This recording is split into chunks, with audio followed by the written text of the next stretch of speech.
I finished painting up the tail rotor. So same method as I did for the main rotors. Done the wheels. How I paint wheels is I paint, if you can, you put them on something to hold them through where the leg pin goes. I spray the whole thing black.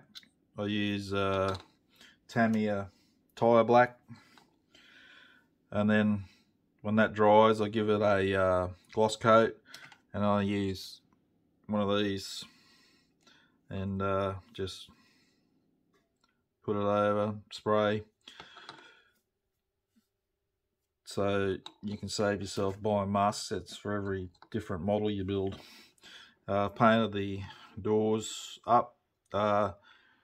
I'm going to have them open, so you can look into even though there's plenty of glass to look through, I'm going to have them open. I haven't fitted them to see if they would go in closed properly, because if you remember earlier in the build, the windscreen,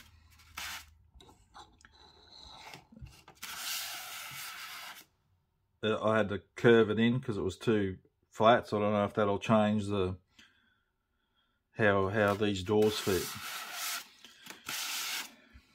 So, and I've also started, it's got some lead wire, and I took a couple of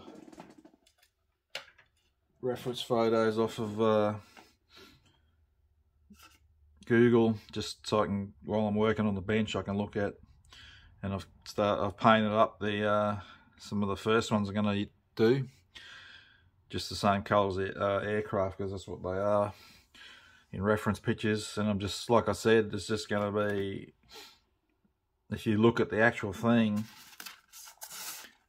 or reference photos, there's wires and cables everywhere, but that's the actual model. Doesn't have all those points for wires, detailed parts. So I'm just doing some as to what I can pick up from pictures as to what details are on the actual model. This is just going to add a bit more detail to the top, a bit of interest to look at for the viewer.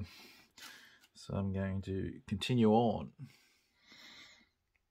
I'm holding the camera for this bit. It's getting very awkward to handle. I don't want to keep lifting it up. So you can see where I've added wires there.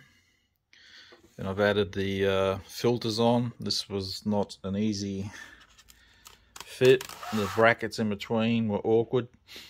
They have you put one on, then put the brackets, and put the other one on in the instructions.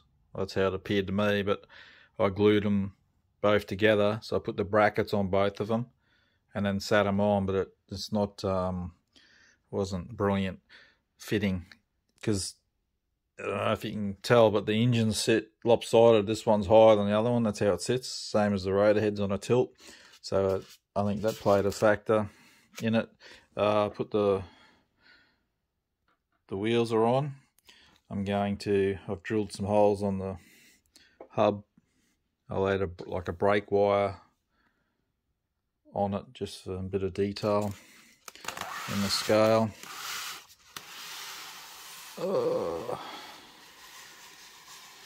And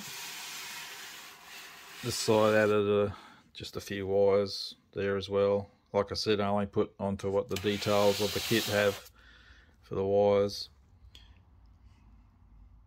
So still a few more things I want to do. I'm going to add some, spin it around again without breaking anything, maybe.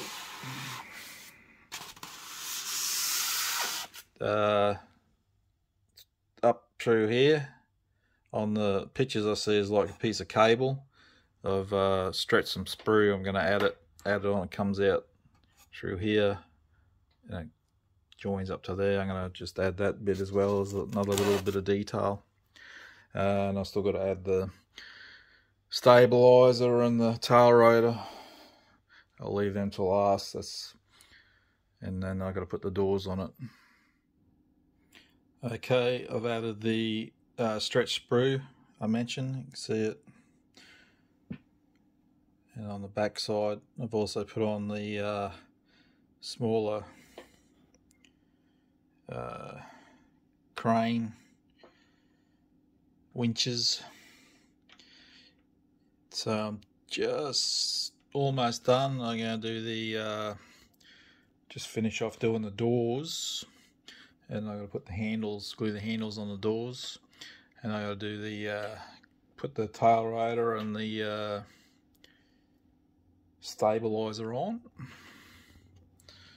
and it will be time for some photos. Alright, there she is, complete finally on an epic build for myself. Like I mentioned throughout the duration of the build, I don't do a lot of big builds, and even though this is just out of box with a bit of scratch lead wire and some stretch sprue, it's a huge build. As we saw through the build, some parts aren't great fitting. I wouldn't call it a great kit, but I think it, in terms of the build, not great, but it's a great concept. 1/35 scale CH-54, although I think ICM, although I applaud this kit, I think if they went with 1/48 scale, I just can't help but think they would have sold a lot more kits. As to how many of these they sell, it'll probably be a lot, but I wonder how many are actually going to get built. This is just massive. It takes up, it's over 60 centimeters diameter with the rotor blades. And you're looking at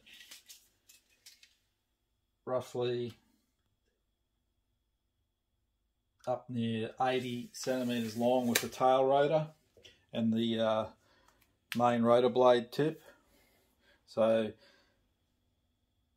where you're going to put it, and although the rotor blades come out, which is a great idea, at the end of the day, don't you want to see your model in full display, everything hanging off it?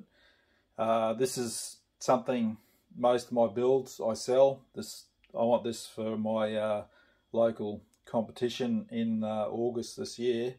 After that, I'll sell it. I don't get attached to builds. Once the build's done, I don't really look at them. I don't care much. I just enjoy the build. Would I build another one? Probably not. It's just, I love the helicopter, but it's just too big. If they did it in 1/48, I'd definitely do one. There will be other versions. There's already one listed to come out, different version of this, and I imagine there'll be several more along the way. You can even see I can't even fit it in the photo booth I do for my normal model photo shoots. It's just it's just too big. I'm going to put a heap of photos at the end of this so you can get a better look at it. I did some photos with the rotor blades on, and I did a heap with the rotor blades off so I could get in closer with the camera. So I hope that if you've watched the build and you were thinking whether you want to do it or not, I hope it gave you insight as to whether you want to proceed with it or not. It's like I said, there's problems with it, but it's nothing major. But yeah, it's a few challenging bits along the way. I enjoyed the build. I love it, the end result, but yeah, it was a huge amount of work. So thanks for watching.